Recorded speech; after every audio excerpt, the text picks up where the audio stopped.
Halo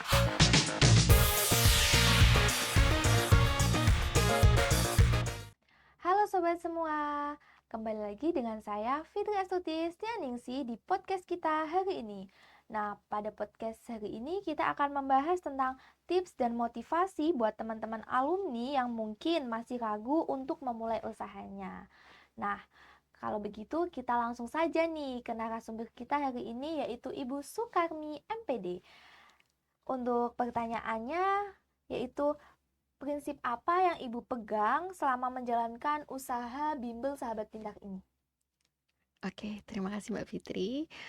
Untuk prinsip utama yang dipegang mungkin hampir uh, wirausahawan ya. Iya. Yang pertama itu saya pribadi adalah kejujuran. Sebisa Jujur. mungkin transparasi dalam bentuk apapun, baik ke siswa, ke customer, rekan sesama, supaya nanti ada keberkahan di dalamnya.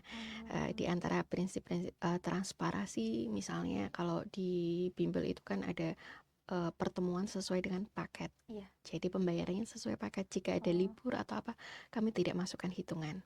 Nah, itu. Jadi saya menerima itu sesuai dengan apa yang saya lakukan. Gitu. Biasanya kalau seperti ini kan ada libur nih. Iya. Nah, itu juga kita tidak masukkan hitungan. Nah, jadi paket 12 itu harus terlaksana 1 bulan itu harus terlaksana sesuai jadwal gitu.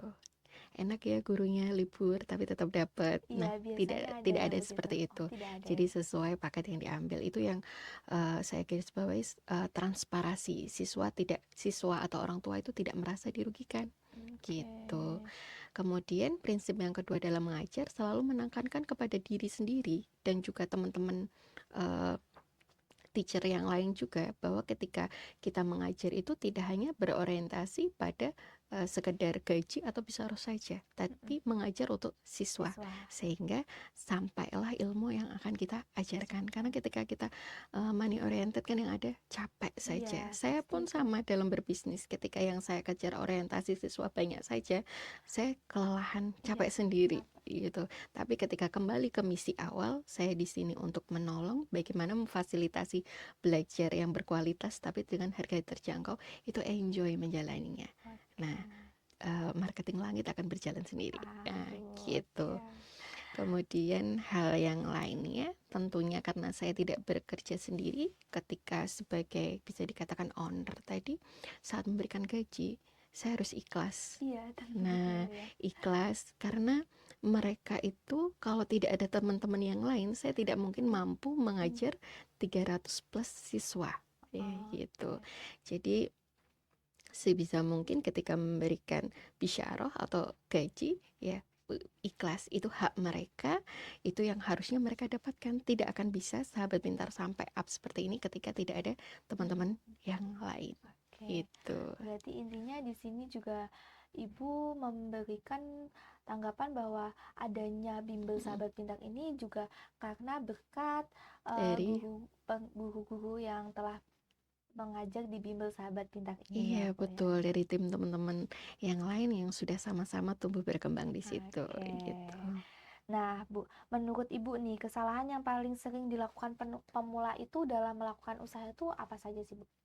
Untuk pemula sendiri, mungkin yang awal memulai usaha itu mungkin kita jangan langsung berorientasi pada hasil ya. Melupakan prosesnya, melupakan harus merintis dulu, harus menjalani dulu step by step untuk mencapai goal. Mungkin baru ada 2 bulan buka, harapannya sudah langsung puluhan siswa. Nah, kita harus sabar, paling tidak 1-2 tahun, nanti baru berproses. Ketika sudah berproses itu baru perkuat fondasinya. Itu tadi yang saya bilang, kualitasnya kita betulin. Ketika sudah betul, jangan keburu untuk genjor-genjoran uangnya untuk marketing. Tapi kualitas itu nanti yang akan menjadi marketing sendiri. Oke, baik Mbak Fitri.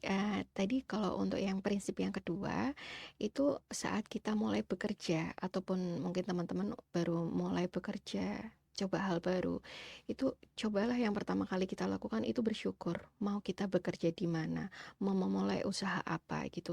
Jika teman-teman dapat tempat kerja baru, usahakan pertama kali itu bersyukur dulu.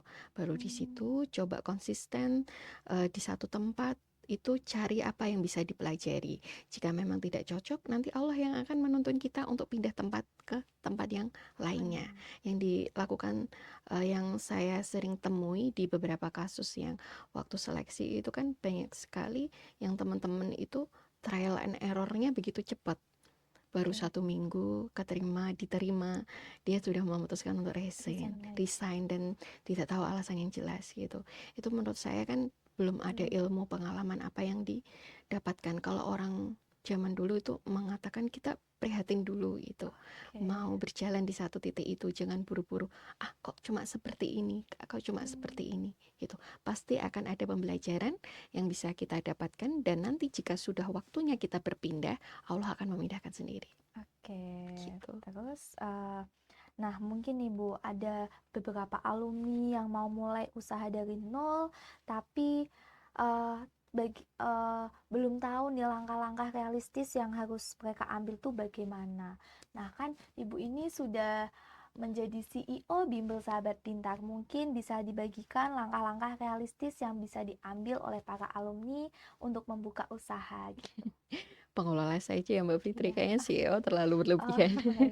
Oke, kalau untuk tadi memulai usaha ya. Memulai usaha. Oke. Kalau saya sih dari yang sebelum-sebelumnya saya selalu katakan kita maju saja. Sekarang kita kalau lulusan sarjana, kita punya modal diri kita sendiri. Kita sudah sangat beruntung sekali bisa kuliah S1, S2. Itu bisa menjadi modal terbesar untuk mendapatkan ide-ide, menuliskan gagasan-gagasan. Saya yakin misalnya nih teman-teman ada yang buka jualan es teh. Tapi saya yakin nih jualan es teh yang dijual dikelola sama sarjana dengan yang biasa-biasa, pasti packaging, penyajian itu akan berbeda gitu. Jadi teman-teman semuanya yang sudah lulus sarjana, saya yakin itu sudah modal yang besar bagaimana untuk making, bagaimana untuk mengembangkan bisnisnya gitu. Di samping bimbel Mbak Fitri tahu saya juga jualan es lilin. Dulu berarti Mbak? Iya, Apa sampai sekarang. ini? Iya. Nah, jadi di situ awalnya untuk sampingan. Anak-anak haus, ada juga cooler yang menyediakan minuman untuk mereka. Tapi juga di situ ada saya bikin es lilin, mereka iseng-iseng untuk bayar listrik. Ternyata alhamdulillah sekarang malah bisa melebihi itu. Gitu. Dan juga ada juga yang bantuin di rumah, bantu untuk memproduksi es lilin. Berarti di samping juga ada Bimbel Sahabat Pintar, Bu Sukarmi ini juga berjualan juga ya Bu ya? Iya, kayaknya kan dipandang sebelah mata kecil modalnya 30.000, tapi alhamdulillah kalau dihitung setiap bulannya juga lumayan gitu. Ya, alhamdulillah sekali. Dan itu sudah otomatis customernya siswa dari bimbel itu kayak pengembangan dari bisnis yang lain. Nah, terus nih Bu, gimana sih caranya menjaga semangat ketika usaha lagi nggak lancar atau usaha itu lagi drop gitu Bu? Kalau saya lagi down, lagi tidak semangat lagi, atau mungkin banyak teman-teman mungkin yang tiba-tiba keluar, resign, itu kan bikin drop siswa. Kadang-kadang ada juga yang komplain. Biasanya saya remember tadi misi di awal saya. Misi di awal saya untuk ini untuk membantu orang. Jadi jangan sampai ini membebani saya kerja terlalu ngos-ngosan. Karena tadi saya tidak orientasi yang terlalu berlebihan untuk sebetulnya menjaga mental kita ya. Nah, kalau saya tidak kembali ke misi, biasanya mudah stres, mudah down, mudah drop gitu. Pengen buka ke sana ke sini kayak gitu. Tapi itu tadi kembali ke misi awal, dan untuk teman-teman juga jangan lupa kita make a dream. Pastikan punya mimpi. Gitu. Biar ada harapan, doa kepada Allah untuk menggapai mimpi itu. Gitu. Nah, tadi teman-teman ingat katanya Ibu Sukarmi, pastikan kita itu memiliki mimpi agar kita tahu tujuan kita mau kemana. Nah, untuk pertanyaan terakhirnya nih Bu, apa pesan terpenting yang ingin Ibu sampaikan kepada alumni agar berani untuk memulai usaha atau berwirausaha itu Bu? Oke, teman-teman, tadi yang mungkin sudah saya sampaikan juga, dalam memulai berusaha itu keyakinan. Yang kedua, beranilah bermimpi. Karena dengan kita memiliki mimpi, itu kita memiliki harapan untuk berdoa kepada Allah mewujudkan mimpi-mimpi itu. Ya, Oke. seperti contohnya saya pribadi ya, dulu awalnya, ya Allah berikanlah tempat usaha, Amin. karena saya punya mimpi ingin mengembangkan tempat usaha. Jadi Iya, doa saya pasti, ya Allah berikanlah tempat usaha. usaha Dan alhamdulillah Allah memberikan. mengabulkan. Saya mimpi nih pengen punya rumah yang bagus. Di dalam doa saya pasti saya sematkan, ya Allah di bumimu yang luas ini berikan satu jengkal tanah untuk kami berlindung. Dan Allah mengabulkan juga. Jadi teman-teman, pokoknya jangan lupa untuk make a dream itu tadi ya. Jangan lupa berdoa juga supaya Allah mengabulkan. Wah, sangat luar biasa sekali ya pesan dan yang disampaikan oleh Ibu Sukarmi ini kepada kita semua. Nah, terima kasih banyak untuk narasumber kita pada hari ini juga tentunya para alumni dan teman-teman yang sudah mendengarkan sampai akhir cerita ini. Semoga obrolan ini menjadi penyulut semangat kita semua dalam memulai langkah untuk membangun usaha dan menciptakan peluang ke depannya. Sampai jumpa di podcast selanjutnya ya. Saya Fitri Astuti Stianingsih pamit undur diri dan Ibu Sukarmi. Iya, terima kasih. Terima kasih juga Ibu. Iya. Wassalamualaikum warahmatullahi wabarakatuh. Waalaikumsalam warahmatullahi wabarakatuh.